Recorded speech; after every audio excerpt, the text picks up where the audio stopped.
안녕하십니까. 오늘은 좀 무덥지만 참으로 좋은 날입니다. 우리가 런던 올림픽을 시작하면서 상당히 좋은 결과들을 가져오는 것을 보면서 참으로 마음에 저도 기뻤고 여러분들도 많이 마음이 기뻤으리라고 그렇게 생각이 들어집니다. 오늘 이 말씀을 함께 나누는 모든 분들이 하나님의 은혜가 여러분들 삶 속에 충만히 임하시길 진심으로 바랍니다. 우리의 인생이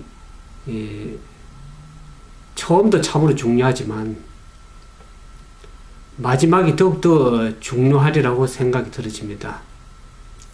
오늘 우리가 살펴본 사사기 8장에 있는 말씀을 통해서 볼 때 우리 지난주 살펴봤던 사사기 7장에서 보듯이 기드온이 13만 5천에 대한 엄청난 미디안 그 연합군과 싸워서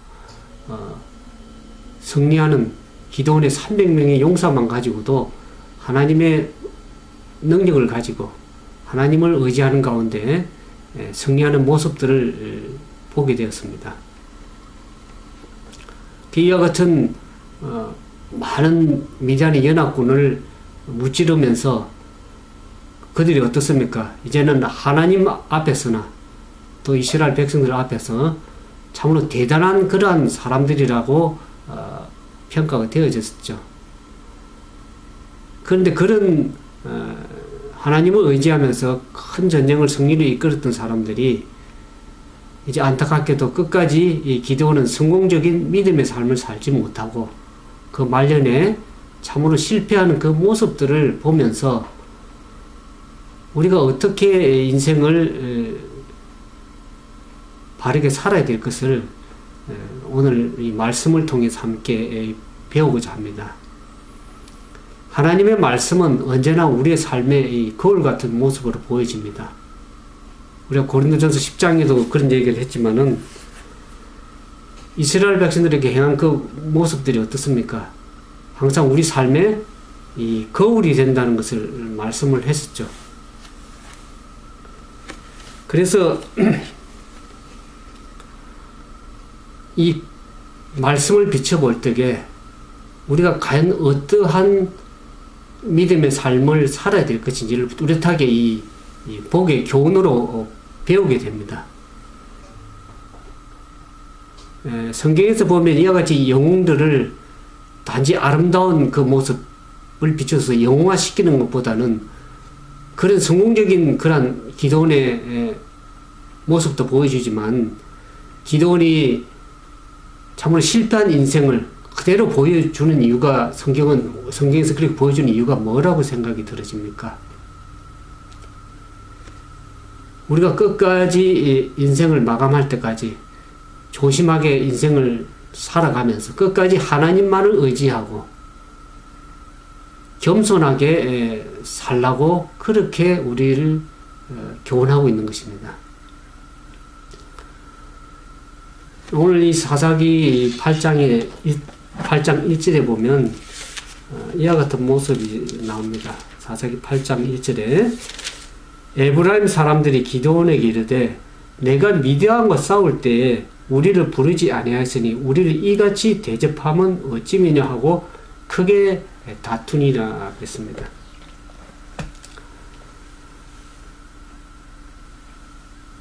사실 이 기드온이 미디안을 연합군을 치기 위해서 이스라엘의 지파에 많은 사람들을 군사로 이렇게 소집을 했죠. 그때 에브라임 지파는 사실 거기에 응하지 않았습니다. 왜냐 그러면 그 상황에서 만약 전투에 가담하게 되면 상당히 위험한 것으로 그들이 느끼고는 판단하고 기드온이 군사 소집할 때 그들은 응하지는 않았습니다. 그러나 이제 와가지고 전쟁이 거의 끝나가는 마당에서 오히려 자기들을 부르지 않았다고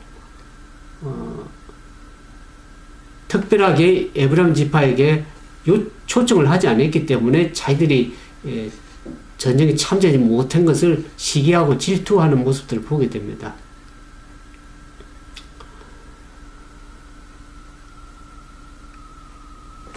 이게 보면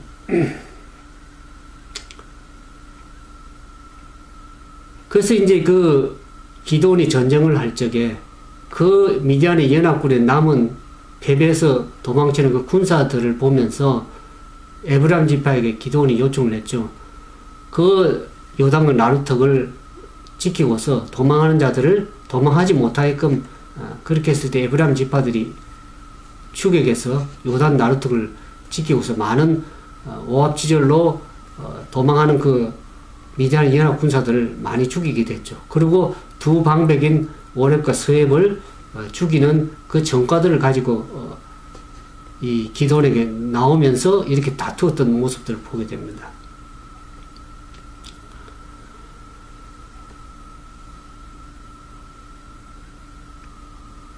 그들이 에브라임 군사들을 이렇게 전투를 하면서 마지막에 전투 끝나가는 무렵에 승리를 이끌어간 것을 기드온을 조력하게 됐죠. 그럼에도 불구하고 그들은 어떻습니까? 기드온이 자신의 뜻과 자신의 판단대로 다 했다고 그렇게 자기들의 전쟁의 승리에 함께 참여하지 못했던 것을 시기하고 질투하는 그 모습들을 보게 됩니다.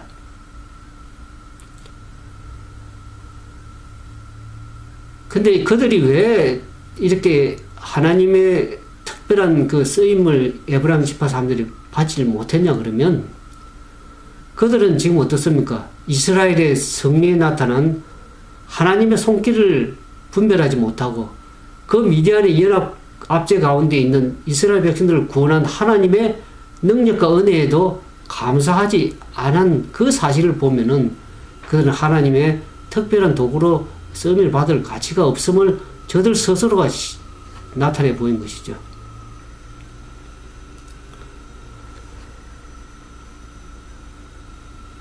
그러면서 그들이 실제 그 어려운 상황, 위기 상황에 있을 때는 저들이 나서지 않고 있다가 전쟁이 다 끝나가는 마당에서 저들이 어떻습니까?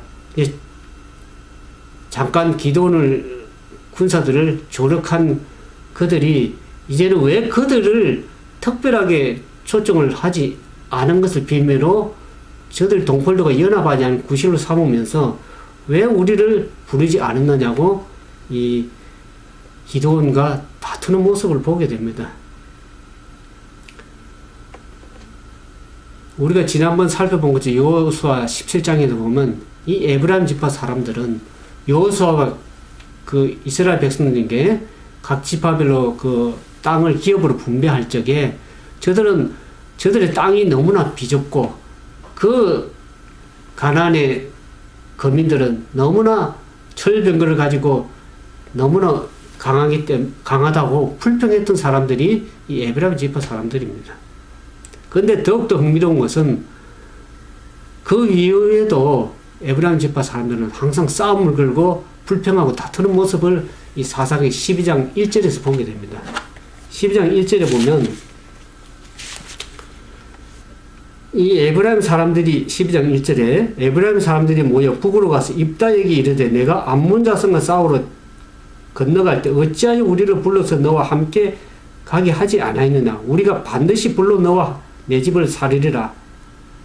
입다가 그들에게 이르되 나와 나의 백성이 암몬 자손과 크게 다툴 때에 내가 너희를 부르되 너희가 나를 그들의 손에 구원하지 아니한 거로 내가 너희의 구원치 아니하는 것을 보고 내 생명을 돌아보지 아니하고 건너가서 암몬 자손을 쳤더니 여호와께서 그들을 내 손에 붙이셨거늘 너희가 어찌하여 오늘날 내게 올라와서 나로 더불어 싸우고자 하느냐 하고 입다가 길앗 사람을 다 모으고 에브라임 사람과 싸웠더니 그랬습니다.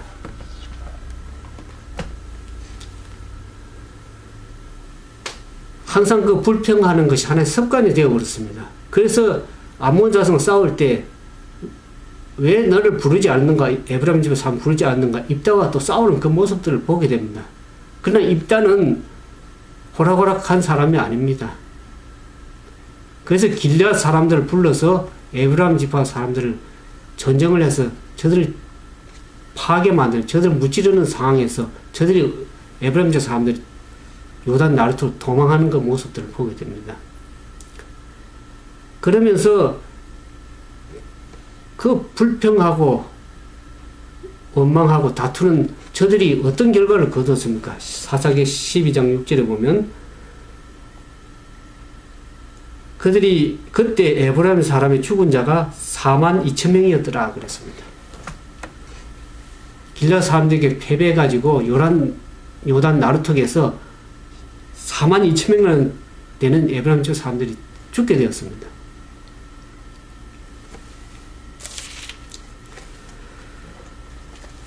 에브라임 지파 사람들은 압제당하고 위기 때는 위험하다고 판단해서 나서지 않고 수동적으로 있다가 어떻습니까? 다른 이들이 다 주도해서 승리를 이끄는 그 상황에 승리를 얻게 되면 마치 자기들이 무시당한 것처럼 그렇게 사람들과 다투는 모습들을 보게 됩니다. 기드온은 어떻습니까? 기드온은 그나마 그들에게 회유적이죠. 외교적으로 겸손하게 그들 어떻습니까? 여기 사사기 8장에 보면 에브라임 사람들이 그렇게 얘기할 때 어떡합니까? 기드온이 그들에게 이르되 나의 이제 행한 일이 너희에게 한 것에 비교되겠느냐? 에브라임의 끝물 포도가 아비에셀의 만물 포도보다 낫지 아니하냐? 이렇게 오히려 너희들이 한 일, 그 마지막에 한 그 일들이 오히려 우리가 비교되겠냐? 너희들이 참으로 훌륭한 일을 했다고 이렇게 겸손하게 회유적으로 그렇게 얘기를 한 사람이지만 그래서 그들이 이 야비한 그런 행동을 한 것을 그냥 대수롭지 않게 넘어가는 사람이 기드온이었지만 입단은 어떻습니까? 그들에게 전혀 굴복을 하지 않았습니다. 12장 1절을 보는 것처럼 입단은 그들에게 불할 마음이 전혀 없었습니다.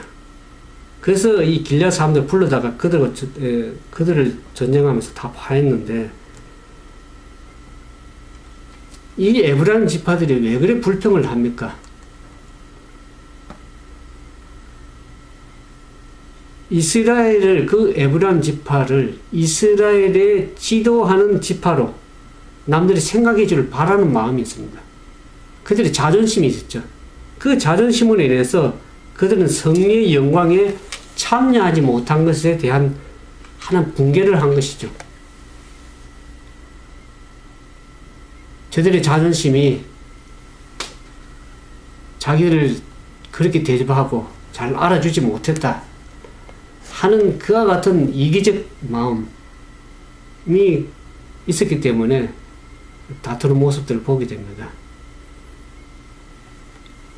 그 분쟁하는 그 사람들의 결과가 결국에 많은 사람들이 죽게 된 것을 오늘 보게 됩니다. 그러면서 우리가 사사기 8장에 보면은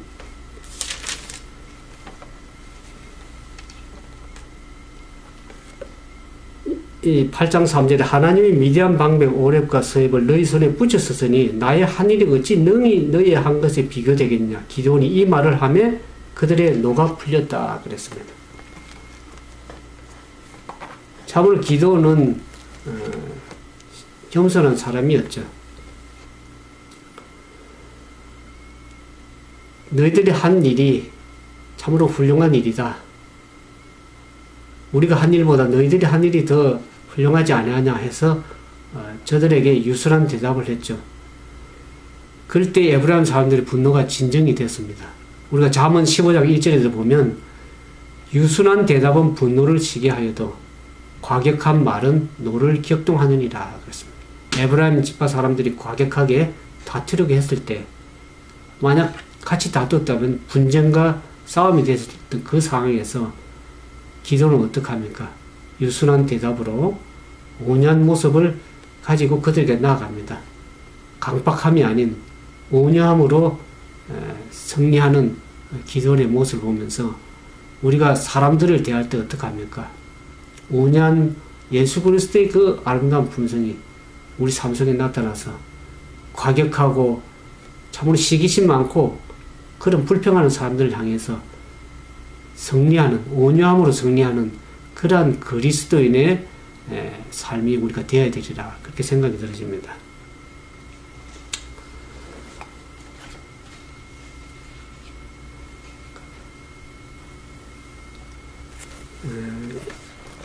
사사기 8장 쭉 넘어가서 보면은 이 기도원의 이제 이 생애 그 후속적인 사건들을 보면서 8장 22절에 때에 이스라엘 사람들이 기도원에게 이르되 당신이 우리를 미디안의 손에서 구원하셨으니 당신과 당신의 아들과 당신의 손자가 우리를 다스리소서 그렇게 얘기했습니다. 이스라엘 백성들은 이 미디안 사람들로부터 이스라엘 백성을 구원한 것에 감사해서 기도원에게 어떻게 합니까? 우리들에게 왕이 되어달라고 합니다. 그 후손 대대로 그 왕위를 확립할 것을 기도원에게 제의하게 되죠. 그럴 때 기도원은 어떻게 합니까? 기도원은 내가 너희를 다스리지 않을 것이다. 나도 다스릴 뿐만 아니라 내 아들도 내 후손도 너희를 다스리지 않고 오직 하나님께서 너희를 다스릴 것이라고 그렇게 겸손하게 얘기하는 모습을 보게 됩니다. 왜 그렇습니까? 그 당시 때는 신정정치였습니다. 하나님께서 직접 이스라엘 백성을 다스리는 그러한 시대였습니다. 그렇기 때문에 이스라엘의 왕은 누굽니까? 이스라엘 백성들의 왕은 여호와 하나님이시죠. 그것을 기도는 알았기 때문에 한 인간이 왕이 된다는 것은 하나님을 거절하는 것이요 하나님의 주권을 거절하는 것임을 사실이라는 것을 기도는 잘 알고 있었습니다. 그래서 그는 겸손한 마음으로 하나님께서 너희들이 직접 다스릴 것이고 왕이 될 것이라고 그렇게 말씀을 했죠. 그렇게 겸손하게 믿음의 삶을 살아갔던 그 기도원이 그 생애에 어떻게 합니까? 그러면서 이 24절에 보면 기도원이 또 그들에게 이르되 내가 너에게 한 일을 청구하니 너희가 각각 탈취한 귀고리를 내게 줄지니 하니 그 대적은 이스마엘 사람이 금귀고리가 있느니라. 무리가 대답하여 우리가 절거히 드리다 하고 겉옷을 펴고 각기 탈취한 귀고리를 그 가운데 던지니 기드온의 청한 바 금귀고리 중수가 금 1700세겔이요 그 외에 세 달 형상 장식과 폐물과 미디안 왕들이 입었던 자색 의복과 그 약대 못에 둘렀던 사슬이 있는지라. 기드온이 그 금으로 에봇 하나를 만들어서 자기 성읍 오브라에 두었더니 온 이스라엘이 그거를 음란하게 위함으로 그것이 기드온과 그 집의 올무가 되니라. 그 위대한 전가를 올렸던 기드온이 이제 실패하는 모습들을 보게 됩니다. 기드온의 실패의 시작은 이 에봇을 만드는 게 있습니다. 기드온은 이스라엘 백성들에게 요청을 했죠. 그 전쟁을 하면서 승리로 얻은 전리품들을 내게 좀 다오. 금귀고리와 여러 장식과 미디안 왕들의 그 의복들을 받아서 어떡합니까? 그것을 가지고 거의 대제사장들이 입었던 그 예복과 흉패를 기드온이 만들게 됩니다. 예봇은 제사장들이 가슴에 받쳐 입던 옷인데 이 이스라엘 백성들이 하나님께 뜻을 물을 때에 이 예봇을 사용하는 모습들을 우리가 성경에서 보게 됩니다.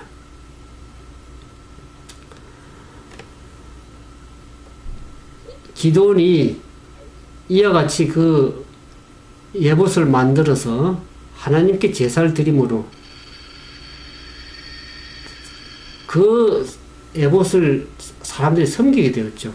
그래서 그 집과 온 이스라엘의 그 가족과 온 이스라엘 백성들에게 하나의 재난을 가져왔습니다. 여기 부조 선지자에 보면 이와 같은 얘기가 있습니다. 대전쟁 후에 오는 평안의 때가 흔히 싸움할 동안보다 더 큰 위험이 따른다. 기드온은 이제 이 위험에 직면하였다.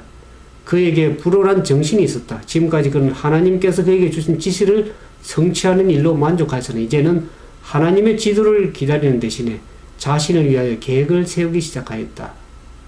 여호와의 군대가 현저한 승리를 얻을 때에 사단은 하나님의 사업을 전도하려는 노력을 배가하고자 하였다. 그래야 사단이 기드온의 마음에 암시를 준 생각과 계획은 이스라엘 백성들을 타락하게 만들었다. 그랬습니다. 기드온이 300명의 용사 가지고 미디안의 수많은 연합군과 전투하고 전쟁할 적에는 오히려 하나님만을 전적으로 의지하고 주님의 뜻을 묻고 이렇게 했었는데, 이제는 전쟁이 끝나고 평온한 때에 머물러 있을 때 어떻습니까? 그가 하나님을 의지하기보다는 자신을 의지하게 됐습니다. 사단이 그의 마음속에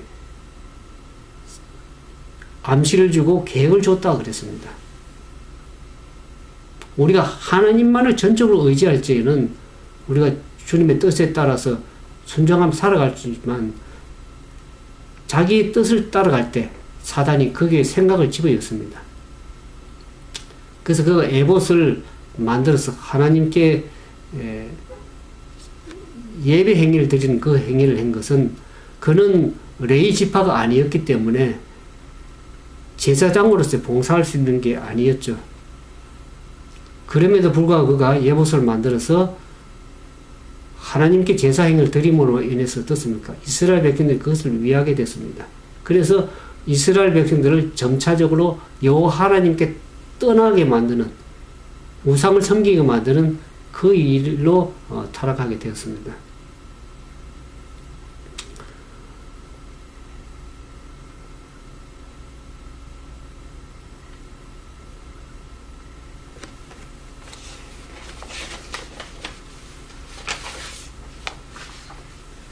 여기 29절에 보면 28절에 사사기 8장 28절에 미디안이 이스라엘 자손 앞에서 복종하여 다시는 그 머리를 들지 못하였으므로 기드온이 사는 날 동안 40년에 그 땅이 태평하였더라 그랬습니다.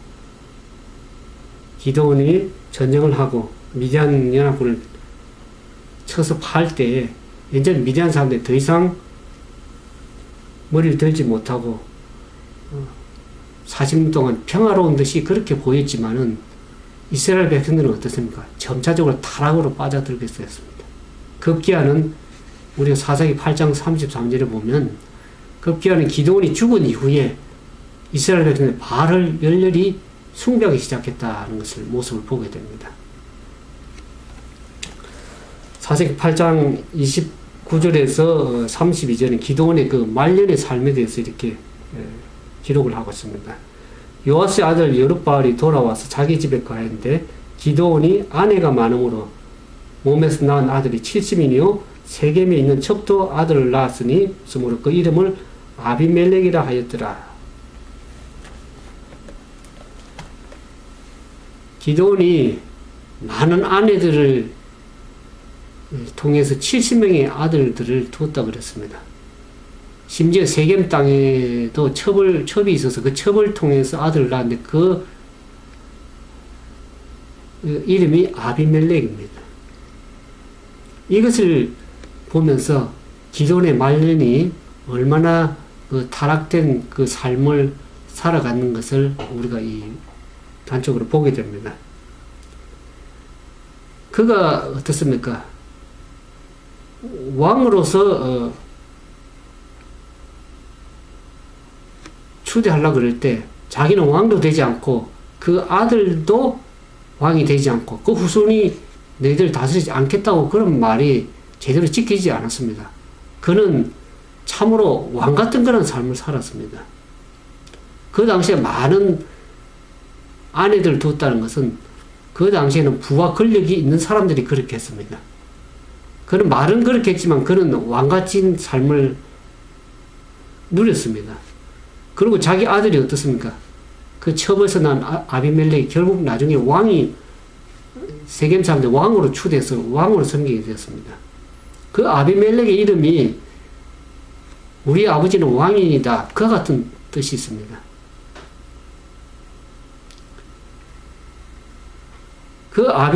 이 기드온 그 아버지가 그 가정 생활에서 그 삶에 비치는 그 삶의 모습이 그 아들들에게 참으로 모범이 되는 그런 삶을 살지 못했던 거죠.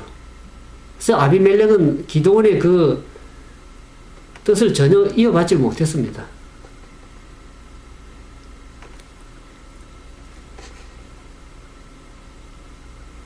기드온이 한 나라의 그 운명을 바꾸는 데 아름다운 그런 쓰임을 받은 사람이지만은 그거 어떻습니까? 가정 삶의 생활 속에서 또 자녀 교육에 있어서 그러한 성공적인 삶을 살지 못했습니다. 참으로 실패한 말년에 실패하는 그 모습들을 오늘 보게 되는 겁니다.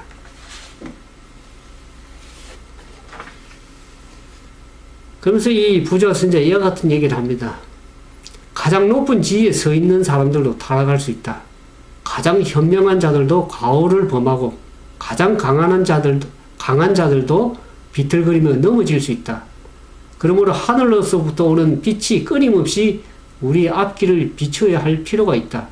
우리의 유일한 안전은 나를 따르라고 말씀하신 그리스도께 우리의 길을 절대적으로 의탁하는 데 있다. 그랬습니다. 아무리 우리가 훌륭한 일을 하고 하나님께 쓰임을 받았다 할지라도 매 순간 끝까지 전적으로 하나님만을 따르지 않게 된다 그러면 결국 우리는 우리의 안전을 받을 수가 없습니다. 아무리 현명한 자들이라 할지라도 아무리 강한 자들이라 할지라도 비틀거리면서 넘어질 수 있고 실패할 수 있는 것이 우리의 인생의 삶입니다. 그래서 우리는 늘 하늘로부터 오는 빛을 늘 끊임없이 의지하고 그리스도를 의지하는 가운데 겸손한 삶을 살아가는 때에 우리가 온전한 그런 성공적인 삶을 살아갈 수 있으리라고 생각이 들어집니다. 우리가 늘 하나님과의 관계에서 깨어있고 바른 관계, 믿음의 삶을 살아갈 적에 우리의 올바른 신앙의 삶을 살아갈 수 있다는 것을 오늘 기도원의 그 삶을 보면서 우리가 다시 교훈으로 배우게 됩니다. 오늘 우리에게 맡겨진 삶의 자리에서 주님만을 전적으로 의뢰하는 그 믿음으로 겸손하게 살아갈 때만이 오늘 우리가 이 마지막 시대를 살아가는 우리들에게 우리 자신을 구원할 뿐만 아니라 또 우리의 각 주변에 있는 우리 가정생활에 있는 가족들, 더 나아가서는 이웃을 온전히 구원할 수 있는 참된 그러한 사람들이 될 수 있으리라는 것을 오늘 말씀을 통해서 배우게 됩니다. 그와 같은 축복이 저와 여러분에게 충만하게 임하게 되기를 진심으로 바라면서 오늘 말씀을 마치도록 하겠습니다. 기도하겠습니다. 거룩하신 아버지 하나님, 저희들은 주님만을 전적으로 의지할 수밖에 없는 연약한 사람들인 것을 오늘 다시 배우게 됩니다. 우리의 과거의 삶이 얼마나 하나님께 충성되었다 할지라도 오늘 이 시간에 우리가 전적으로 주님과의 올바른 관계 속에서 믿음대로 살아갈 적에 우리가 온전한 안전한 가운데 있을 수 있음을 배우게 됩니다. 사단은 마지막 때 우는 사자같이 삼킬 자를 두루 다니며 삼키려고 하는 이 시대의 마지막 시대에 우리가 진정으로 말씀의 빛 대신 그리스도만을 붙들고 그 안에서 주님을 의지하면서 빛 가운데 온전히 걸어갈 때 우리의 안전이 있음을 보게 됩니다.